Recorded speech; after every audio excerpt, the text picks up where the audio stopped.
I'm Wolf. I'm a sprayer specialist. I'm based out of Saskatoon. We run a website called sprayers101.com, free resource for anyone, sponsored by your commodity groups, basically. Alberta canola, Alberta pulse, and Alberta wheat and barley. Alberta grains, I guess, this is what they're called now. So thank you for the sponsorship. I also want to thank Farming Smarter, Jamie, and the rest of the gang for having me here. I think it's really great to be here at this tour. So we're talking about sprayer cleanout today. We're going to spend the next 40 minutes. How much time have we got? Still same. Okay. Yep. Or so here, and hopefully you'll get something out of it. We'll also look at the sprayer at the end, courtesy of John Deere and Western Tractor, so that'll be awesome. So sprayer cleanout remains one of the most vexing things in the business. You know, when are you done cleaning your sprayer? You don't know when you're done. And when do you find out? Usually in 2 weeks, right? It remains a frustrating thing. I first got started in this business in 1989. At that time, we were aware, obviously, of the Group 2 herbicides that had come on stream, posing a problem for diversification in Western Canada. And my first job at Agriculture Canada in '89 was to review the state of the science on sprayer cleanout and see what we should do about it. And I said, it's a problem, we have to study it. Obviously, I'm a scientist. And guess what? 35 years later, still a problem. Okay? So the fact is that some of our products are just simply very persistent, and we have to be very thorough in dealing with them. We have to have a knowledge-based approach. So we'll talk about that today. So first of all, though, we're going to walk this little arc towards the sprayer and pass it and show what Farming Smarter put out here for us. So Mike did some spraying. So they have a research sprayer with one boom, and it's a dry boom. You know what that means when I say dry boom? Usually a wet boom is when the tubing, the steel tubing that holds the nozzle bodies, also brings the liquid to the nozzle bodies, and they're usually made of steel these days. The dry boom is a system where you have a tube that holds the nozzle bodies, but they're fed by some hoses that go from body to body. That's called a dry boom. That's what they had here. Very important to know this, because the nozzles were fed not by a stainless steel tube, but rather by a rubber or plastic line. Remember that little detail. First thing they did is they took Odyssey here. So Odyssey Group 2, it's an IMI, imazethapyr imazamox. Not really that notorious for cleanup, to be honest with you. The BASF products have not had serious issues with cleanup. You still have to clean them. But what they did is they sprayed it, charged the boom full, and then they just hooked the boom up to a Liberty. This is Liberty Link canola. They just hooked it up to Liberty, and they sprayed, okay? And you can see, this was sprayed a week ago, so maybe all the symptoms haven't happened yet, but you can see, follow me, you can see that there was some damage, and you can hopefully see that at the very end here, we have this half V formation, right? We always talk about the V, so what happened here? Why is this less damage than that? Because the Liberty made its way into the boom and started to remove the residue and moved it downstream, basically. So we started to have less problems here. So if you have a V, or a half V like in this case, it means the residue was probably in a filter or the boom line. It basically eliminates the tank as the problem. Because if it was the tank, the whole tank would have the same damage. So that's what used to happen in the 80s when I started. That's what happened. Then we had whole boom problems, whole tank problems, plastic tanks. So what Mike did then is he sprayed, he again charged the boom with Odyssey, and then he hooked up a water tank to it and just rinsed it out with water. And then he hooked it back up to Liberty, and we went again. So here now what you can see is the damage is obviously much less severe, right? The half V is probably gone.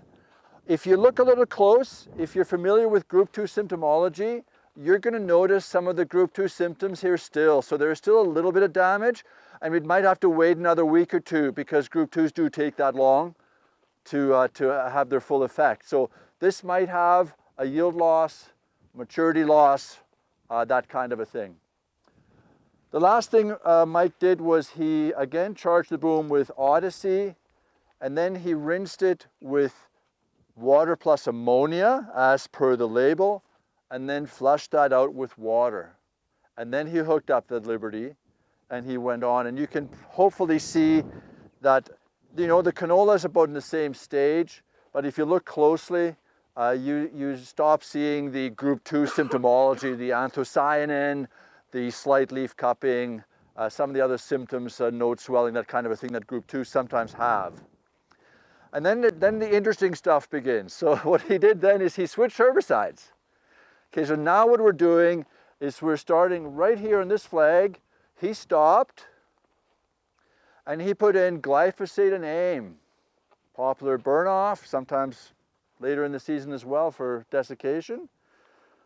And just sprayed for a while until the boom was fully charged. And when we walked it this morning, you know, we said, what happened here? Anybody? Yeah. So even, you know, researchers like that. You don't have a lot of forgiveness in terms of space because the other plots are right there. You know, so there's very likely a gust of wind that came up, you know, and that happens to the best of us. But look at how damaging that was at the full dose. Glyphosate plus AIM, charged the boom, hooked up the Liberty. And that's what happened here. I mean, look at this. The Liberty did not clean out the AIM. At least not in the 30 meters that we have here, which tells you something. Liberty is supposed to be some kind of a superb cleaner. What I really expected to see here was that half V. I expected the problem, and it starts, you know, here maybe you can see it. The problem is migrating a little bit inboard, but it's still a problem. And again, he stops here. He puts up the Gly AIM again, charges the boom. So we may have had the V here drifted out. That's entirely possible. But it didn't happen as quickly as I thought it would. So now what he's doing is just hooking it up. He's doing a water rinse, and then he's hooking up the Liberty again. And he's going. And just the one water rinse, look at the difference. I mean, we know that, right? But I mean, it really is profound. Now, what are you noticing on the outside here? We have persistent damage on the outside, even though the rest of the boom is pretty good. Why do you think that is? We're not sure either, to be honest. I thought maybe you could give us some ideas. What I'm thinking is the following. You know, when you have, this is about a 3 or 4 meter wide boom, right? When you have a boom that wide, you've got a nozzle every 50 centimeters, 20 inches, so you've probably got 8 or so nozzles on here. So the line that feeds all of these is running pretty strong here. It's feeding the whole boom. So there's actually friction that actually scrubs the walls. At the very end here, we only have 1, maybe 2 nozzles left, and they're flowing at a half a liter a minute. Who knows what they are? Very slow. So that tube is hardly moving. So there's no scrubbing action. So what you're doing is actually not really cleaning the line. It's just, you know, I mean, it's present, but you need some friction to help clean that line. I think that's what may have happened. There is a bit of a half V here. You do see that this line does tend to narrow, but it's always, that's why there's a V. It's always the last nozzle. We would have had to go another 10 meters or so to have that last nozzle probably cleaned out. Okay. So that was just with water. And then what he did was he did the same thing again. He charged it back with Gly AIM and then put water plus ammonia through it this time, and then rinsed with water, hooked up the Liberty again, and went. And I think it's clear from just standing here that he solved the problem. Here you can still see some of the specking, the flecking that AIM leaves on the leaves. There's a little bit of that evidence there. So what are the lessons here? I think really, you know, the first lesson that I would say, if I take the big picture view, as I said at the beginning, in the 90s, 80s, 90s, it was tanks, plastic tanks, rotary molded.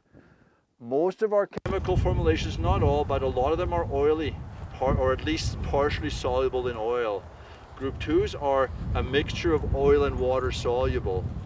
And so that's one of the reasons they're not typically presented as liquids. They're often in dry flowables or soluble granules. It's necessary because they don't lend themselves easily to the other kinds of formulation. That means they have some affinity for rubber and plastic. Okay, and we have to deal with that. That's why that first one, Liberty wasn't good enough at doing it. You actually have to give them some scrubbing action to get rid of that, or time, right? If we'd put Liberty into the boom and maybe went and had lunch, maybe it would have looked a little different, because then Liberty would have had time to say, okay, well, let's desorb some of this stuff. It's like soaking the dishes. My best example that I have is if you took out some leftover spaghetti sauce out of the fridge in a Tupperware container, that thing's red. So you put hot water with soap in the sink and you let it sit there for a while before you get to it, right? It's going to get a little cleaner that way. It's the same principle, right? So I think the lesson is the problems in spray cleanout have kind of migrated over the years from the tank to the boom. The booms are now more complicated. The booms are wider, have more sections, have more plumbing, have more rubber hose, and it's the rubber hose that is the problem for most of our products. So it's boom hygiene, not tank hygiene, that matters the most. I want to talk about strategy for cleaning.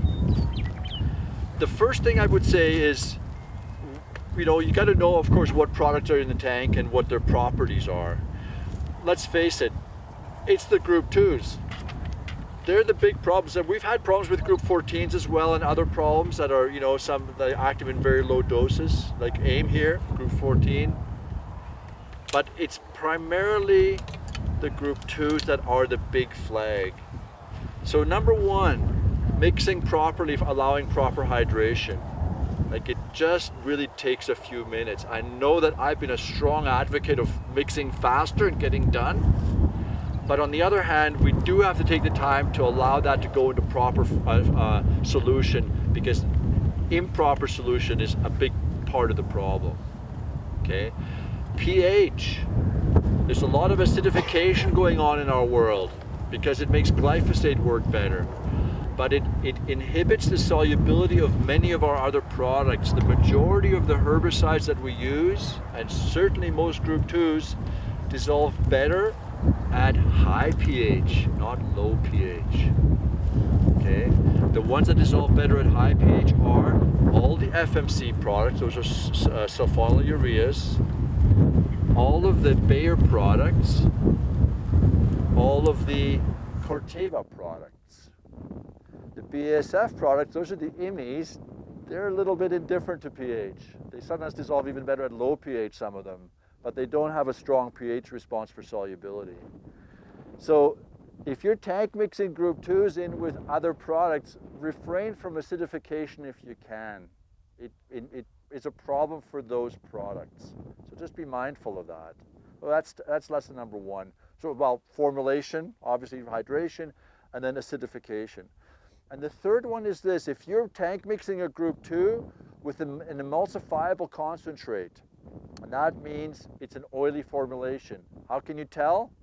If you're not reading the jug, look at the tank. Is it milky? It's an EC. Have you added a crop oil? That's an EC. Okay. If it makes it milky, it's an oily formulation. Now what you've got here is a potential coating on the rubber that adheres strongly to the rubber. It's hard to wash off. So then the water and ammonia that we did here, we should consider amending that also with a non-ionic surfactant. AgSurf, Agril 90, that group of surfactants is on many labels as being good for cleaning out ECs. Okay, so follow the label. There's other commercial aftermarket products like, All Clear and things like that. I don't have a lot of comment. We did some work with All Clear, but they will have these soaps and detergents that help the oils get off. Another little lesson is really this time factor. I know we don't have a lot of time, and Cleanout is a big time robber, is clean immediately. Rinse your boom immediately if you can after you're done spraying, if you're going to store for a while or change to another product. Don't let it sit in there.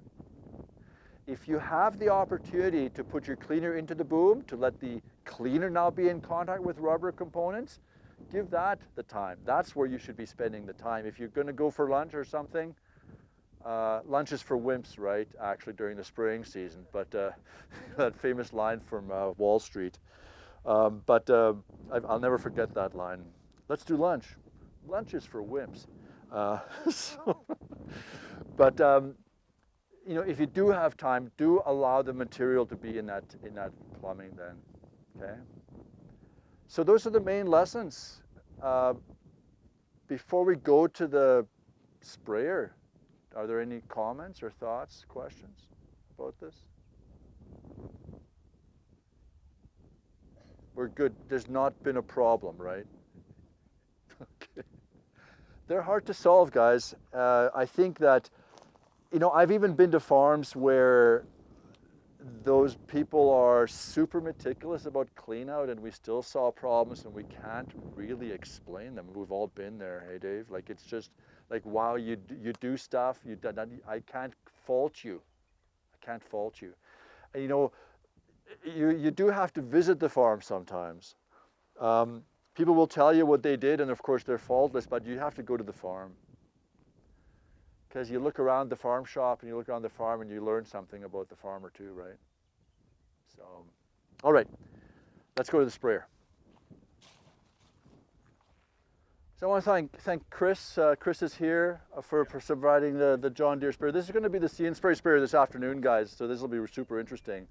And this is a Western Tractor loaner, is that right? It's a Deere machine. It's a Deere machine, okay. Well, your local dealer is Western Tractor, you know that. So, all right, so John Deere has brought something to the market that I think is a great new addition to the lineup, and that's the recirculating boom. Now, that's not a new thing. Recirculating booms have been sold as standard equipment on European sprayers for probably 20 years. And they solve an important problem. So I want to, for those of you who are new to sprayers, I want to give you just a quick lesson about sections. So sprayers, booms are divided into sections so that you have good resolution on sectional control. The smaller your section, the more you save, right? So this would be a physical section here, ending here, and there might be 8 or 10 feet and ending here again. The traditional sprayer will feed the section in the middle with a T here, will push the liquid to either end, and then the flow terminates at the end of this end of this thing. And where it terminates has always been the problem area, right? It can accumulate there. As I said, the flow is slower because it's just one nozzle feeding it, so it kind of settles out. In some older sprayers, they just put a cap on. If you have an older sprayer, you know, what you would do is take the cap off, put a banjo on there, you know, and just like I took this off a little research, but you put the banjo on, and then you can put an elbow down here, and then you can flush that boom in. Everyone knows what to do there. John Deere's had the aspirators for many years. That was brought to the market by Hypro, but it actually terminates the boom there and also bleeds air out, which is kind of sweet. But the problem is, if you want to get stuff out of the boom, where do you have to put it? On the ground. Once it's in the boom, the only way out is through the nozzles. You can't reverse that flow. You can open this valve, it goes on the ground or the nozzles, that's it. Recirculating boom. The line that feeds the boom goes all the way to the very end, okay? We'll do 2 recirculating boom examples. One will be the original, and then this is the John Deere version. We'll do that last. Pushes the liquid all the way to the end. It enters the boom, and then the sections here would be tied together. Just all the way to the middle, where the center rack is. At that point, the boom feed goes back to the tank after passing through a 3-way valve. So here's what would happen if that 3-way valve is open and you're pushing liquid to the boom. It goes to the end and comes through the nozzle line and goes back to the tank. If the nozzles are shut off, and you have to have individual nozzle control here, valve control, you do have to have that PWM. you will prime your boom without spraying a drop. You could rinse your boom or air purge your boom without spraying a drop because it goes back to the tank. You reclaim it, okay? If that valve is off, you spray. Nothing goes back into the tank, everything gets pushed out the boom. You still have sectional control with your valves. If it's on the third setting, which is the pressure setting, you can actually pressurize from both ends, right? So that, you know, you can say everything has to go out. You don't want nothing back in the tank. You keep that valve to the tank closed and you say, okay, I'm going to reconnect that now to my pressure line. You pressure from both ends, everything goes out. That's your clean out. What John Deere did is they took that concept one step further and they made each physical section recirculating. Okay, so when you look at the lines here, if you walk with me over just to this section here, this is where the full complement of lines are. These two stainless steel lines are new. The top one is pressure and the bottom one is return. So the pressure line feeds individual boom sections, right? It just would tap off. This one goes here and goes into here. That's your pressure. Goes along here. And then this is the return. It comes in and connects to the return via this T. So you've got recirculating sections. Good and bad, okay? Good, high flow capabilities, no pressure drop. Bad, you have an extra line here. So when you do have to evacuate everything that's on the boom to the ground because you're cleaning, you have an extra few gallons here in this line that has to go on the ground now. So some of the savings you've had for priming, you might be forfeiting those now when cleaning, okay? So just keep that in mind. But it's a clean system. It's got stainless steel. And the more stainless steel you can have, the better. One sprayer manufacturer, what they did, you know, you always have these hinge points when the boom folds. You have to have some extra feet of line here. What one sprayer manufacturer did is they put this pin here where the spray hinges on their sprayer is hollow. They put their chemical line to the bottom. It goes up and out the top. So actually the liquid feed is actually the pivot point of the hinge. Pretty clean. And so you minimize that liquid loss and you don't have to have any rubber hose, just O-rings, kind of fingers crossed on the O-rings. You do have to have individual nozzle control. If you don't have PWM, you can go to air. Most air-activated systems, though, don't let you go to individual nozzle sectional control. Like, they will still function off the main rate controller. If you have virtual sections, you may be able to do that. But so just keep that in mind. It's a worthwhile thing. I mean, if you don't go to the from the factory option, you can go aftermarket. Nozzle Ninja in Stettler. Mike sells a retrofit kit for R series. I think R series, or does he just do the older series? I'm not even sure. And he does case as well. That's a fairly affordable and simple solution. Case has a system developed by Raven, and also there's one by Precision Planting. They've entered the sprayer market with PWM and a recirculating boom option. Their option is unique because it doesn't require individual nozzle shutoff. What they do is they lower the pressure during recirculation to a degree that it does not trigger the shutoff diaphragms. So you're recirculating at 5 psi. And so you don't have to have individual nozzle shutoffs that way. So that's kind of cute. But also a lot of plumbing on that system. So just, you have to balance things, right? It has to be simple and effective, right? Couple of words about aftermarket. So I picked this up at the Wilger factory on my way out of town a couple days ago. So what Wilger has done, for those of you who want to retrofit something, they've developed a whole suite of sweeps and nozzle bodies that are banjo flange compatible. So if you want to do something, even if you have a Hypro system or John Deere system, these flanges will fit on here. And so they've developed these sweeps. You know, you can They're not elbows, they're sweeps. Pressure drop does matter, so the sweeps are cleaner, less pressure drop. You can put those on and do your own system, right? It would be a fun winter project, for example.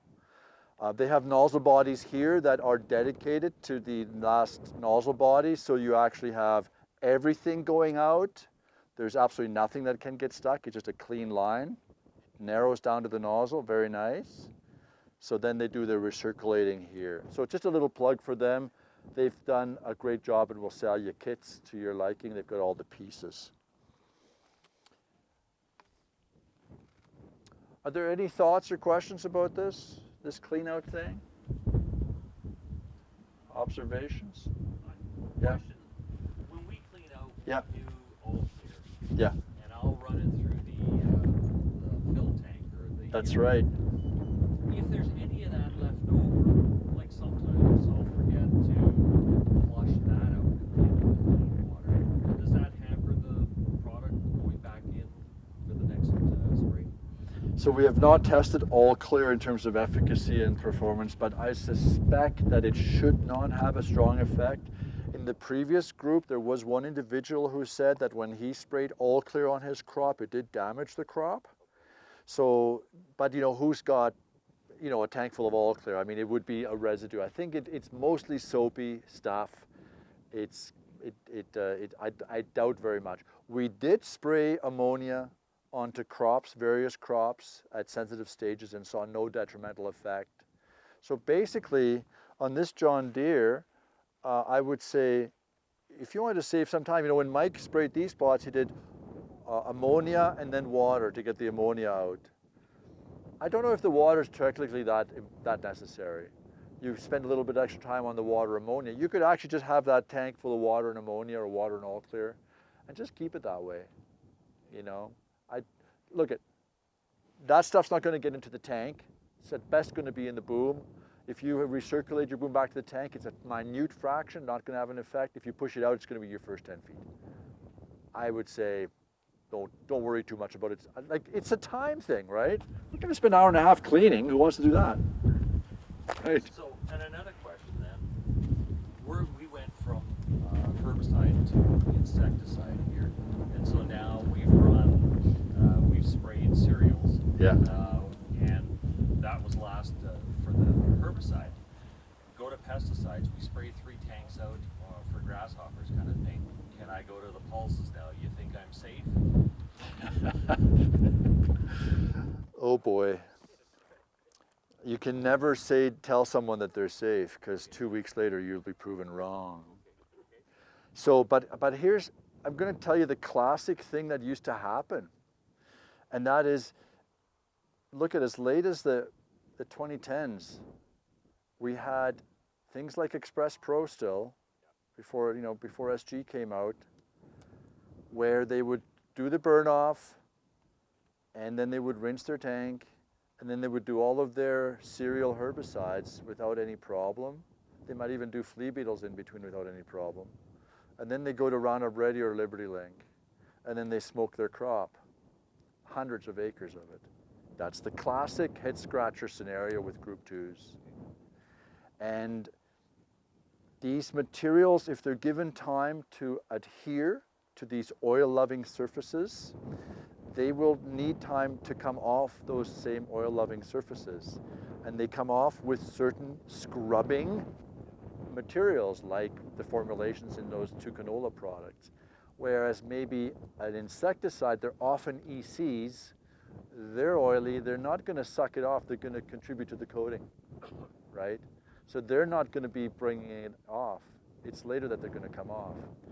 So hygiene is so important. Clean out right away, put the rubber, plastic parts of your sprayer in contact with a cleaning solution and get rid of that. And that one needs time. So, you know, what I advocate for actually is the continuous rinse. Anybody got a continuous rinse system on their sprayer? So this is a time saver. It makes it easy to do the right thing. In a nutshell, here's how it works. Almost all sprayers now have a clean water tank, but it uses the solution pump to bring it into the tank. In other words, right away, it gets in contact with something that was already in that pump and that plumbing system. So you're not really cleaning with clean water. Put a second pump on there. You can do hydraulic if your system allows it. You can do air. There's pneumatic pumps. There's electric pumps. Make them about a 20 to 30 gallon capacity because that's what you're putting through the boom. Dedicate that pump to your clean water tank. Put a switch for the pump in your cab. So now what you do? You spray your tank empty. In the field, go up and down again if you have to, just get it empty. When it's empty, don't stop spraying. Flick the switch. It brings the clean water into the tank through the wash down nozzles. The walls of the tank are clean water only. You still have your solution pump going. The water comes into the sump and gets picked up and sprayed out. You still have your agitation going, or maybe turn it back on if you turn it off. You might have your sparge going, your bypass. All of those systems are now becoming cleaned. Okay, so as long as the sump volume is minimized, and you do that by looking at your pressure gauge, you will rapidly dilute the chemical in that system. By the time you've sprayed that 150 gallons out, you might now be, maybe a couple of headlines, who knows how long that takes. Your plumbing system is water. So that took 5 or 10 minutes, and you didn't leave the cabin, you didn't stop spraying, and you didn't dump any chemical on the ground. That's why people love the system. What do you need to sprinkle? You do. You bring it in through the sprinklers. Everybody has sprinklers. So the only thing is, like, you're going to probably push out 20 or 30 gallons a minute because that's what these sprayers do. So you're probably going to bring that much in through the sprinkler. So you might have to match that volume and change the sprinkler volume or something like that. Most guys have been able to case that out all right, figure that out. So I would really recommend thinking about a system like that. Spurs101.com, we've got 10 articles on continuous rinse. The principle of it, the research on it, how different people are doing it, step by step, that kind of thing. Have a look, see what you think. Lots of Alberta guys have done it. So, and some European sprayers have it, like the Horse sprayer brings a continuous rinse system as standard equipment on their systems. So, I would say, if I look back on my career, I would say that there are two responsibilities here. I mean, there are three players, right? There's you, the farmers, the applicators. There's the chemical companies, and there's the manufacturers of the equipment. It makes it easier to do and give you, as users, some security that what you're doing is adequate and you can keep on going. Right now, you have no idea if it's adequate. You're going by past success. There's no test for chemical residues on the tank. I used to think that, you could put a small amount of dye in your last tank, and if you can still see the dye, the dye is, no, it's much more dilute. We're talking about 1,000th or a 10,000th concentration that causes these problems we see here, right? Yeah. Why not skip the whole mixing stuff and go to injectors? Yeah. Why not skip that and go to injectors? Well, FMC is one reason, and they're mixing packs. They're all SGs. Go dry is another reason, right? So we have this problem with formulations. Also, tank mixes comprised of 4 different products are a problem. So John Deere does offer direct injection. And for every product, you have to have a direct injection tank, and you have to have a sidekick pump. The technology is like 40 years old. It's 40 years old, but we've complicated the situation by having to fight resistance. We're not just spraying glyphosate anymore. That's the issue, right? And then, so I do see it, but as far as I know, and maybe Chris, you have some comments on it, how successful is direct injection as a selling feature? Not huge in Western Canada, to be honest with you, Josh. I don't think we actually sell direct injection anymore because that went with Raven to case. Oh, I see, of course. Of course. We don't have DI anymore. I see, yeah, I forgot about that. The Sidekick's a Raven product, yeah. So that's one answer. I honestly haven't seen much of it. In the spot spray world, and this afternoon, you'll be doing a spot spray demo with this sprayer. I do have a customer that has a weeded system, and he has an R4045 with direct injection. He loves it. Right? He loves it.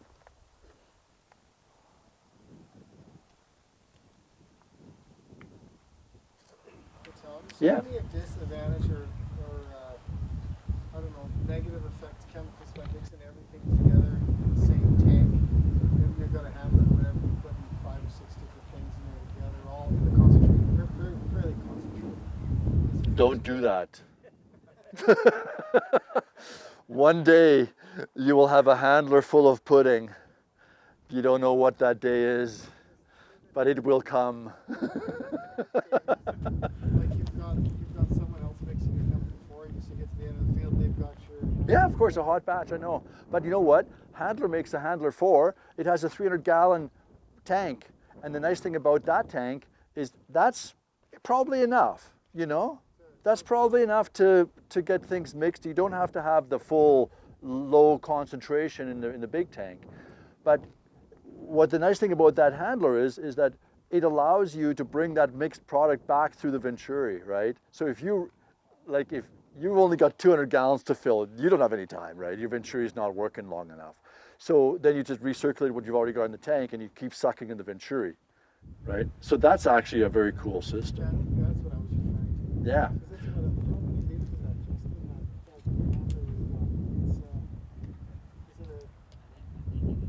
it like 2? Yeah, it's got the little yellow tank that's a little bigger than average, and it's just another holding tank for the hot mix, eh? That was developed for aircraft. Fiber dash, you see those dash, yeah, they have 4 separate tanks. These air reduction sprayer. 4 separate tanks. You can go full sprayer. That's correct. So what the fiber dash system is they don't use a Venturi inductor. They suck with the pump and the product goes through the pump. 5-minute fills.